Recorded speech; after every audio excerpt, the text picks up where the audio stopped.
Babu, chief inspector of mines और regional inspector of mines का part 1 हम भेजे थे, आप लोग को अच्छा लगा होगा। ये पार्ट 2 देख रहे हैं, ठीक है।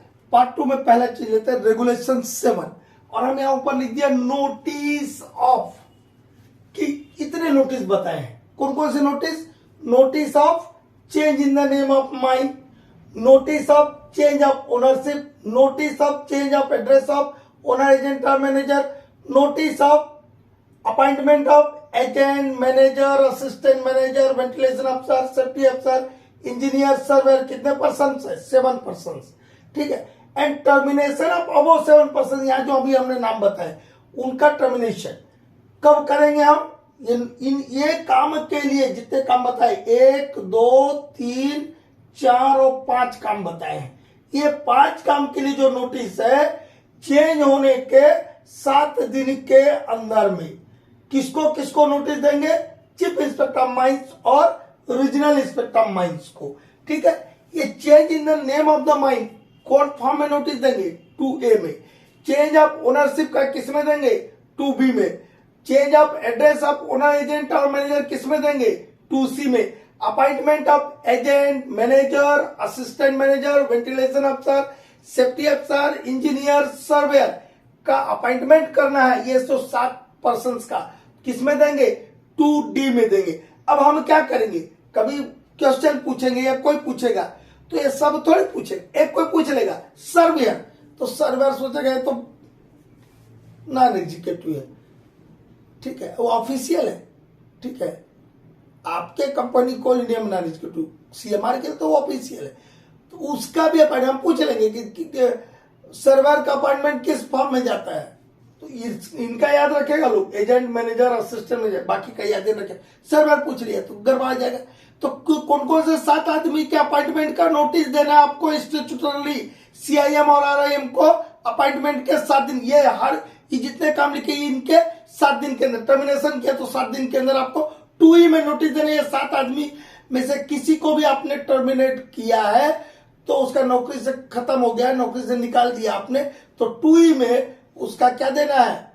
ब्यौरा देना है CIM और RIM को, ठीक है। या कहीं पूछेगा असिस्टेंट मैनेजर का बताइए, तो 2D, मतलब अपॉइंटमेंट ये 7 आदमी का नाम याद रख लीजिए, एजेंट मैनेजर वेंटिलेशन अफसर सेफ्टी अफसर इंजीनियर सर्वेयर, ठीक है, इतना लिखा जी, agent manager assistant manager ventilation अफसर सेफ्टी अफसर इंजीनियर सर्वेयर का अपॉइंटमेंट 2D में देंगे ये 7 आदमी, और यही 7 आदमी का यदि टर्मिनेशन करना है तो हमको 2E में देना होगा। इतना ही तो है। और कब देना है? ये जो काम यहां लिखे ये काम के 7 दिन के अंदर, मतलब with in 7 days of change, क्या बहुत सारा चेंज वाला बात है। यहां से अपॉइंटमेंट है तो अपॉइंटमेंट के 7 दिन के अंदर, या टर्मिनेशन तो टर्मिनेशन के 7 दिन के अंदर किसको देना है? CIM और RIM को देना है। कोई दिक्कत है? यदि ऐसा करके रख लीजिए बेटा, हम दावा करते हैं कि आप लोग को एग्जाम में कोई दिक्कत नहीं होगा, लेकिन देखेंगे ही नहीं, अंदाजे में करते चले जाएंगे, सोचेंगे कि भगवान के नाम पे टिक लगा दो, लग गया तो ठीक, ना लगे तो ठीक। रेगुलेशन बहुत इजी चीज है, बहुत अच्छा चीज है, उसको जब तक आप समझने की कोशिश कीजिए, जब तक नहीं कीजिएगा समझ नहीं आएगा, सब समझ आने लग जाएगा तो मजा आएगा। और हम तो इतना खोल खोल के बता रहे ताकि आपको समझ आए, ठीक। नेक्स्ट लेते हैं बाबू, नेक्स्ट रेगुलेशन 8, इसको भी हम CMR के प्लेलिस्ट में बताए हैं। आखिरी में देखिएगा, स्टार्टिंग मत देखिएगा, सीक्वेंस में नहीं है, लेकिन पूरे रेगुलेशन है CMR के प्लेलिस्ट में।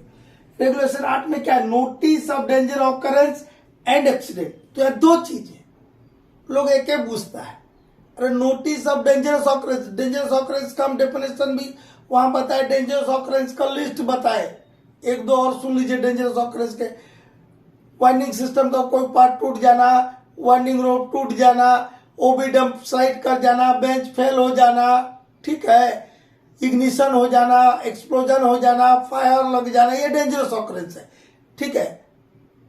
वो देख लीजिएगा वहां क्या करके रेगुलेशन 8 को। तो नोटिस ऑफ डेंजरस ऑकरेंस, यदि डेंजरस ऑकरेंस हुआ, कोई एक्सीडेंट नहीं हुआ है, ठीक है, लेकिन डेंजरस ऑकरेंस हुआ है तो डेंजरस ऑकरेंस के 24 घंटा के अंदर, विद इन 24 आवर्स। अब हम पूछ लेंगे आपको question, which is the correct, अर्थ देंगे। Notice of danger occurrence shall be sent 24 hours. अब चलो करेक्ट समझ लेगा। 24 आवर्स बोला क्या अभी हमने आपको, विद इन 24 आवर्स, क्या लिख बोला, विद इन 24 आवर्स, ठीक है। 24 घंटा के अंदर, 24 घंटा और 24 घंटा के अंदर दोनों में अलग अलग अंतर होता है, दोनों का मीनिंग अलग अलग होता है, ठीक है। ये कानून है, लेजिस्लेशन है। कभी कोर्ट में जाके देखिएगा एक एक बात को कैसे कैसे घुमाया जाता है। तो विद इन 24 आवर्स लिख रहा है, ना कि 24 घंटा बोल रहा है। तब 24 घंटा दे दिया तो क्या कीजिएगा, करेक्ट कीजिएगा। अब बोलेगा सर 24 घंटा तो है, रेगुलेशन देखा था हमने। ठीक है, किया था, देखा था, अच्छे से नहीं देखा था। क्या लिखता है, विद इन 24 डेंजरस ऑकरेंस हो गया। या एक्सीडेंट, एक्सीडेंट में क्या, एक्सीडेंट तो कई तरीके के होते हैं। माइनर एक्सीडेंट भी होता, रिपोर्टेबल भी होता, फेटल भी होता और सीरियस भी होता है एक्सीडेंट। तो सिर्फ और सिर्फ कौन सा एक्सीडेंट का नोटिस देना है हमको, रेगुलेशन 8 के तहत नोटिस ऑफ फेटल और सीरियस एक्सीडेंट। देखिए यहां ऐसे लिखा होगा, नोटिस ऑफ फेटल एक्सीडेंट और सीरियस एक्सीडेंट। ये डेंजरस ऑकरेंस का भी फॉर्म 4A में नोटिस देना है, नोटिस ऑफ फेटल और सीरियस एक्सीडेंट का भी फॉर्म A में देना है।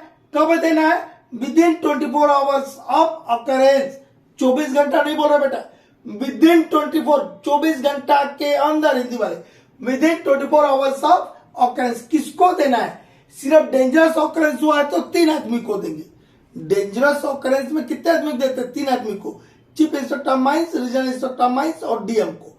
और यदि फेटल एक्सीडेंट हुआ है या सीरियस एक्सीडेंट हुआ है, जिसको सीरियस बॉडीली इंजुरी बोलते हैं, सीरियस एक्सीडेंट मतलब सीरियस बॉडीली इंजुरी हुआ है, तब आपको किसको, 4 आदमी को देना है, chief inspector mines, regional inspector mines, district magistrate और competent authority for payment of compensation. कोई आदमी मर गया बेचारा, या सीरियस बॉडी इंजरी में क्या होता है, कोई अंग काम करना ही पूरी तरीके से बंद कर दे, फिजिकली, ठीक है, या मेंटली, डिप्रेशन बताए हैं।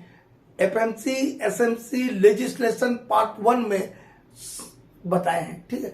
तो यदि वो आदमी अब तो कोई कामे का नहीं रह गया, मर गया तो कहानी खत्म हो गया, और जिंदा भी हो तो और खराब है, तो उसको कॉम्पेंसेशन चाहिए ना, क्योंकि माइंस में काम करने के लिए। इसीलिए competent authority for payment of compensation, कि वो अथॉरिटी को भी देना है, ताकि वो माइन मैनेजमेंट से, माइन मैनेजमेंट हम जब भी बोलते हैं उसका मतलब होता है ओनर एजेंट और मैनेजर। वो ओनर एजेंट या मैनेजर से उस पीड़ित को क्या दिलाएगा, कंपेंसेशन दिलाएगा, पैसा दिलाएगा, ठीक है। चलते आगे। अब इसी रेगुलेशन 8 में 4th भी है, 4th C भी है। इसी रेगुलेशन 8 में डेंजरस ऑकरेंस का नोटिस 4A में जाएगा, एक्सीडेंट का नोटिस, एक्सीडेंट मतलब फेटल एक्सीडेंट या सीरियस एक्सीडेंट का भी 4A में जाएगा, ठीक है। ये सब हो गया। 4B और 4C भी है। 4B भी जो है, कोई आदमी मर गया, ठीक है, या इंजर्ड हो गया, उसका पर्टिकुलर्स देना है, लेकिन कब देना है, वो आदमी के मरने के, इंजरी लगने के 7 दिन के अंदर। 7 दिन में नहीं बोल रहा हूं, फिर चूज द करेक्ट में गलती मत कीजिएगा। Within 7 days, within 7 days of person killed due to injury, or within 7 days of injury of any person, या किसी आदमी को मार चोट लगा उसके 7 दिन के अंदर, या कोई मर गया मार चोट के कारण उसके 7 दिन के अंदर उसका पर्टिकुलर्स रहेगा, ठीक है, कि ये आदमी था, उसमें सब लिखा रहता है, उसका नाम, पता, क्या कारण से लगा, वो सब फॉर्म 4B में दिया है। और ये फॉर्म 4B किसको किसको जाएगा, CIM एंड RIM को। 4th C किसको जाएगा, CIM एंड RIM को। 4B भी है, 4C भी CIM RIM को जाएगा। ये 4C कब देंगे, कब नोटिस देंगे, इसमें कोई आदमी मार चोट लगा तो काम पे फिर आता है ना भाई, घर में नहीं बढ़ जाएगा, ठीक ठाक हो गया, फिर काम करने जाएगा, ड्यूटी जाएगा अपना। तो जब वो ड्यूटी ज्वाइन किया उसके 15 दिन के अंदर, विद इन 15 डेज, ठीक है। अब एक बच्चा बोला कि सर वो MSCL ने चीफ इंस्पेक्टर माइंस से ले लिया था। अरे ले लिया था तो मेरा गलती है, ले लिया था तो जो रेगुलेशन में लिखा वो ना बोलूंगा, कि अब उसने ले लिया वो बोलूं, और कुछ नहीं। सीएमआर का बुक है, हिंदी अंग्रेजी किसी का भी, उसके पीछे के पन्नों में जाइएगा, वहां palm 4A 4B 4C 1A 1B 1C 1D सब दिया, किसको देना करके 2 करके लिखा रहता है।